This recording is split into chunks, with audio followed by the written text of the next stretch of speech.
Tetapi karena kita mengeklaim bahwa diri kita di dalam iman di dalam Tuhan Yesus, kita sebagai anak-anak Allah.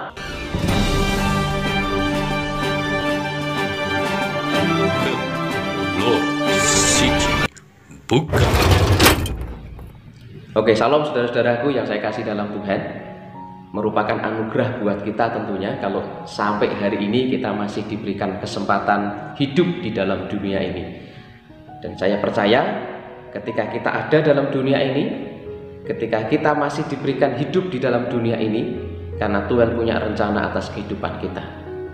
Ada tugas yang harus kita kerjakan di dalam dunia ini. Nah, tugasnya apa? Misi Allah dalam kehidupan kita untuk dunia itu seperti apa? Saya berdoa supaya firman Tuhan yang sebentar akan kita dengar itu akan kembali mengingatkan kita tentang apa tugas kita dan bagaimana kehidupan kita di dalam dunia ini.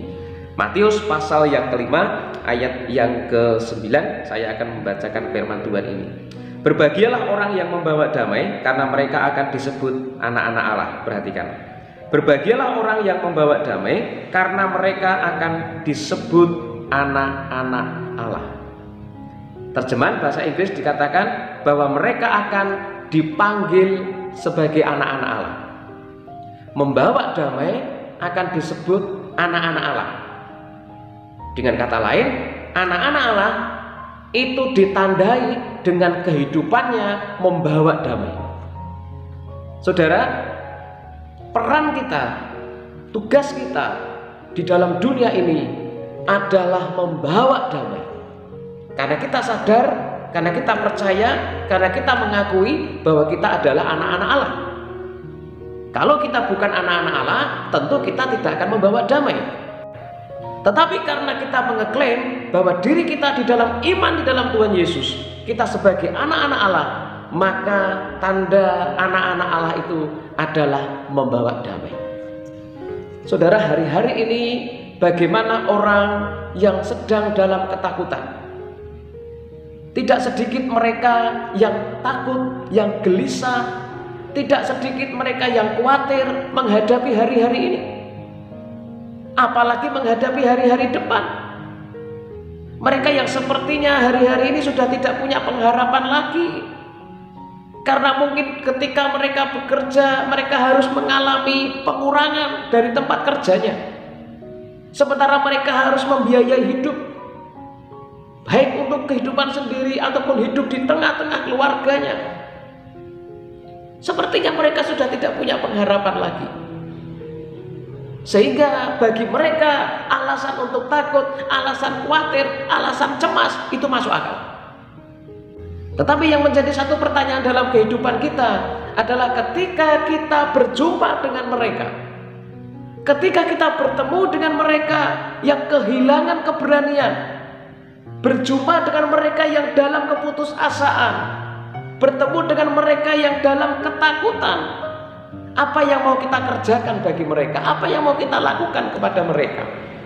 Firman Tuhan hari ini jelas memberitahukan kepada kita bagaimana kita bisa memberikan damai kepada mereka. Kita harus sadari betul, ketika kita ada dalam dunia ini membawa damai buat mereka. Saudara, media sosial hari-hari ini bukan hanya sekedar memberikan informasi yang baik, tetapi kadangkala memberikan informasi-informasi yang justru menakutkan, yang justru membuat orang cemas.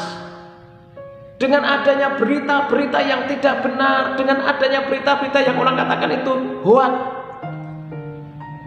mereka yang tidak bertanggung jawab, mereka memberitakan berita-berita yang menakutkan, berita-berita yang mencemaskan masyarakat. Pertanyaannya adalah, sudahkah kehadiran kita memberikan damai di dalam hati mereka?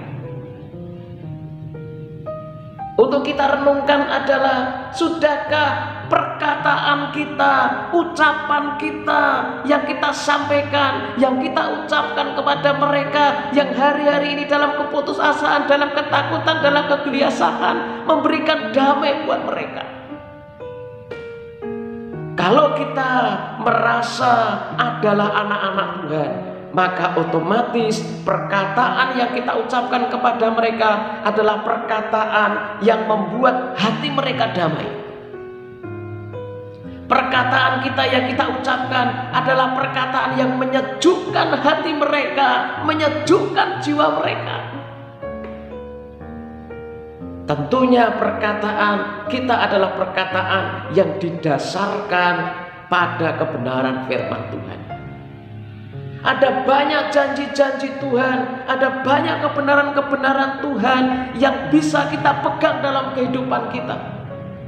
Tuhan katakan bahwa segala perkara dapat kutanggung dalam Dia yang memberikan kekuatan. Kita bisa tanggung, kita bisa hadapi karena ada kekuatan Tuhan turun dalam kehidupan kita. Karena ada kekuatan Tuhan ada dalam kehidupan kita. Kita bagikan kepada mereka, kita akan bisa hadapi karena ada Tuhan di dalam hidup kita.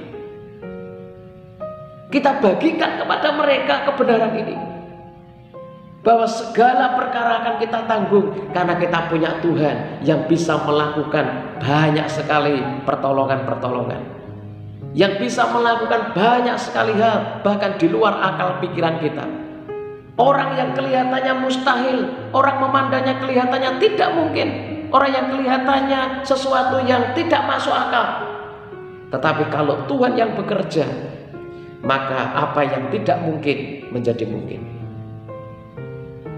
Apa yang mustahil itu menjadi mungkin, karena Tuhan kita adalah Tuhan yang berkuasa atas surga dan juga Dia yang berkuasa atas dunia.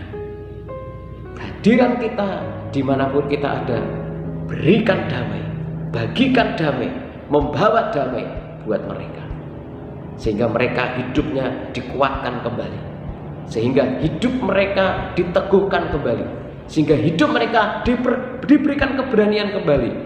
Karena ada semangat yang kita bagikan, kita memberikan damai kepada mereka. Itulah tugas kita sebagai anak-anak Tuhan. Mari kita akan kerjakan misi Tuhan ini. Bukan kita akhirnya menjadi korban apa yang menjadi masalah dalam dunia ini. Bukan akhirnya kita menjadi korban yang juga menderita, akhirnya kita juga tidak mempunyai pengharapan. Tidak. Kita adalah anak-anak Tuhan yang bisa membagikan damai kepada mereka.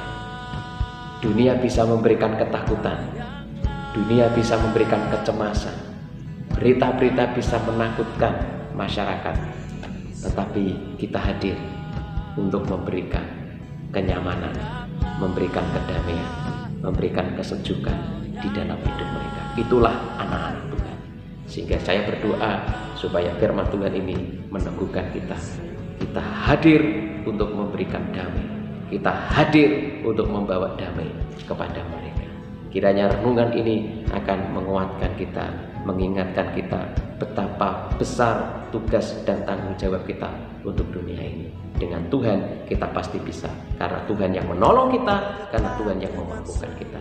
Kiranya ini akan menjadi berkat buat kita. Mari kita akan berdoa untuk firman Tuhan ini. Terima kasih, berkati firman-Mu yang sudah hamba sampaikan, berkati firman-Mu yang sudah kami dengar. Kiranya akan jadi berkat buat setiap kami yang mendengarkan. Di dalam nama Yesus Kristus kami berdoa buat firman Tuhan. Haleluya.